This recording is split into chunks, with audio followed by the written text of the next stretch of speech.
트럭을 세우기 무섭게 수북히 쌓여있는 택배 더미들을 꺼내기 시작합니다. 두 팔로 들고 수레로 끌고 물건을 나르는 동안 천천히 걸을 여유는 없습니다. 타고 올라온 엘리베이터 문이 닫힐세라 달리다시피 물건을 내려놓고 옵니다. 처리해야 할 물량은 일평균 400에서 500개.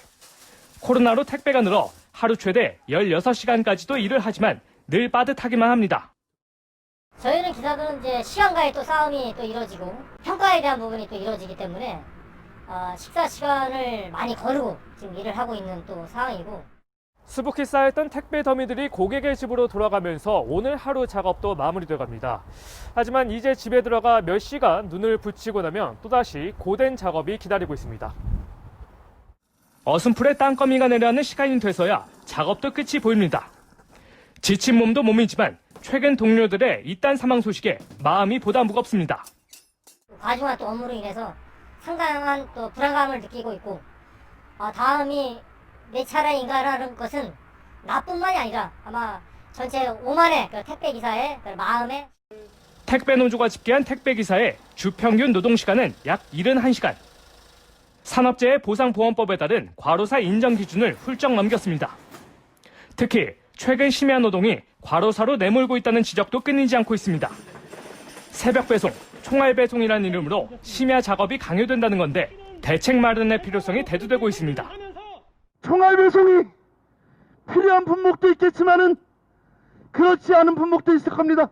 총알 배송 그 뒤에 민낯에는 피와 땀이 서려 있다는 것을. 쓰러져가는 동료들을 안타까운 마음으로 지켜보며 하루하루 일터로 향하는 택배 노동자들. 업무 환경을 서둘러 개선해 더 이상의 비극은 막아야 한다는 지적입니다. 연합뉴스TV 곽준영입니다. 우리 국민 1인당 연간 택배 이용 횟수는 2000년 2.4회에서 지난해 53.8회로 20배 넘게 급증했습니다. 이 추세는 코로나19로 가속화하는 모양새입니다. 배달이 필요한 물류 시장을 살펴보면 올해 2분기 온라인 시장 거래액은 약 37조 4,600억 원으로 이중 모바일 쇼핑몰 거래액은 25조 1,800억 원 수준입니다. 이런 가운데 택배 물동량은 지난해 약 27억 9천만 박스로 2012년 이후 연평균 9% 넘게 증가했습니다. 올해는 30억 6,800만 박스에 달할 것으로 보입니다.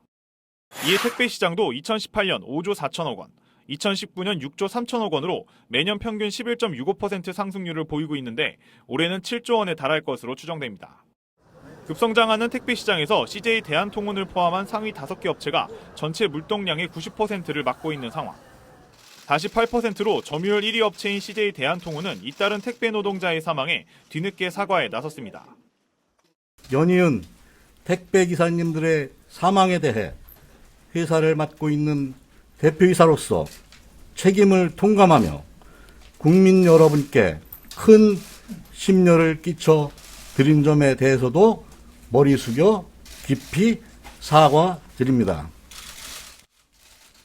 CJ 대한통운은 우선 과로의 주요 요인으로 꼽히는 분류 작업에 인력 4,000명을 다음 달부터 단계적으로 투입해 택배기사들의 작업 시간을 줄이겠다고 밝혔습니다.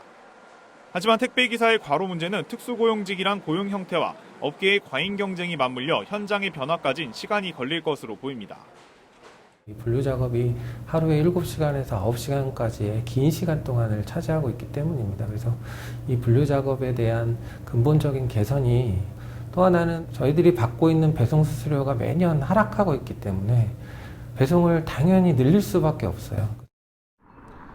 로켓 배송, 새벽 배송 등 경쟁이 치열한 택배 시장에서 지속 가능한 사회 안전망 마련은 기업과 소비자 모두가 고민해야 할 숙제로 보입니다.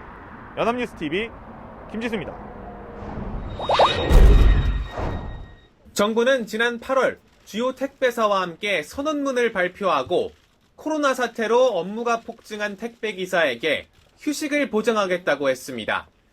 덕분에 8월 14일이 택배 쉬는 날로 지정됐지만 다른 휴식 보장 방안은 추상적 수준에 그쳤고 사망 사건은 이어졌습니다. 정부는 뒤늦게나마 긴급 점검에 나섰습니다.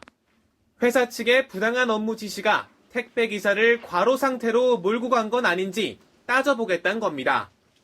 이분들이 소속된 택배회사와 대리점을 대상으로 사망 원인을 철저하게 조사하여 위법사항 확인 시 의법 조치할 계획입니다.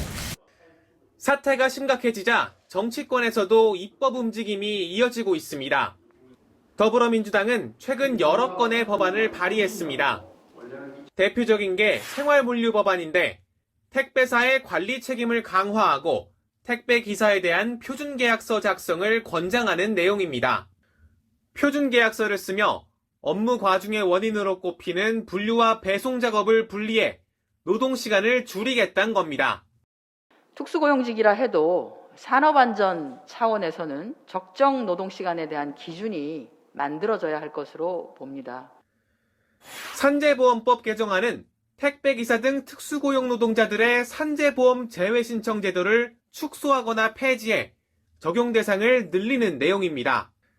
현재 약 5만 명의 택배기사 중 4만여 명이 산재보험을 스스로 포기했는데 실제로는 사업주의 압박 때문이라는 판단이 깔렸습니다. 제1야당인 국민의힘도 대책 마련에 나설 예정입니다. 당내 특위를 통해 법안을 낼 예정인데 택배사의 분류 자동화 기계 설치를 지원하는 방안 등이 거론됩니다. 개별적이든 집단적이든 그분들의 그 권리를 보호하는 법안을 저희는 준비하고 있습니다. 여야가 마련한 법안은 이르면 다음 달 처리됩니다. 올해만 벌써 10명 넘는 택배 노동자가 숨진 상황에서 정부와 정치권의 대처가 한 발 늦었다는 지적이 나옵니다. 연합뉴스TV 방현덕입니다.